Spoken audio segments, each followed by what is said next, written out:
ధర్మాబాద్ మిర్చి అంటే మీలో ఎంతమందికి తెలుసు? ఈ రోజు అయితే నేను కారం పొడి తీసుకురావడానికి ధర్మాబాద్కి అయితే వెళ్తున్నాను. ఇక్కడ నుంచి డైరెక్ట్ గా ట్రైన్ ఫెసిలిటీ అయితే అవైలబుల్ ఉంది. సో ఎర్లీ మార్నింగ్ నేను స్టేషన్ కి అయితే వచ్చేసిన. సో మార్నింగ్ వ్యూ అయితే మీరు చూసుకోవచ్చు, ఎంత పీస్ఫుల్ గా ఉంది కదా. సో వ్యూ అయితే ఎంజాయ్ చేసే లోపల ఒక ట్రైన్ అయితే వచ్చేసింది. సో ఇది మనం వెళ్లాల్సిన ట్రైన్ అయితే కాదు, మన ట్రైన్ దీని తర్వాత వస్తుంది. నిజంగా ట్రైన్ జర్నీ చేసి కూడా చాలా డేస్ అయిపోతుంది అసలు. సో దీని తర్వాత అనౌన్స్మెంట్ అయితే చేశారు, మనం వెళ్లాల్సిన ట్రైన్ సెకండ్ ప్లాట్ఫామ్ కి అయితే వస్తుందని చెప్పి అనౌన్స్మెంట్ అయితే చేశారు. ఫైనల్ గా మనం వెళ్లాల్సిన ట్రైన్ అయితే వచ్చేసింది. పబ్లిక్ ఎక్కువ లేరు కాబట్టి ఈజీగానే సీట్ దొరికింది, బతికిపోయాం. అదే ఒకవేళ పబ్లిక్ ఎక్కువ ఉండుంటే. మన ట్రైన్ అయితే స్టార్ట్ అయిపోయింది.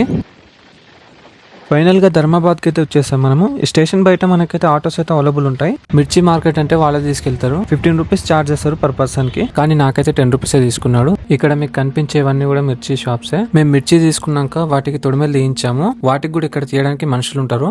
పర్ కేజీకి 25 రూపీస్ చార్జ్ చేస్తారంట. అంటే మిర్చి టైప్ ని బట్టి వాళ్ళు చార్జ్ చేస్తారంట. యాక్చువల్గా మేము వచ్చినప్పుడు అసలు ఇక్కడ ఎవ్వరు కూడా లేరు, కానీ మేము వచ్చినాక ఆ తొడిమెలు తీసేసరికి చాలా టైం పట్టింది. ఆ లోపటే పెద్ద లైన్ తయారైపోయింది. ఇక్కడ చాలా మంది మిర్చిలు కొని వాటిని డైరెక్ట్ గా అలానే పట్టించేస్తున్నారు. సో అందుకని ఇంత లైన్ జమ అయింది. అక్కడ మీకు కనిపిస్తుందంట వైట్ కలర్ లో సాల్ట్. అది మిర్చి తీసుకున్న వాళ్ళకు ఫ్రీగా పౌడర్ కూడా చేసిస్తారు ఇక్కడే. కానీ మా వంత వచ్చేసరికి చాలా లేట్ అయిపోయింది. మా ట్రైన్ మిస్ అయ్యేసరికి నెక్స్ట్ స్టేషన్ లో బాసర్ లో మేము ట్రైన్ అయితే ఎక్కినాము. ఇక్కడ మిర్చిలే కాకుండా అన్ని రకాల మసాలాలు, పప్పులు కూడా అమ్ముతుంటారు ఇక్కడ. ఫుల్ వీడియో కావాలంటే కామెంట్ చేయండి. నెక్స్ట్ వీడియో మిస్ అవ్వకుండా ఉండాలంటే సబ్స్క్రైబ్ చేసి పెట్టుకోండి.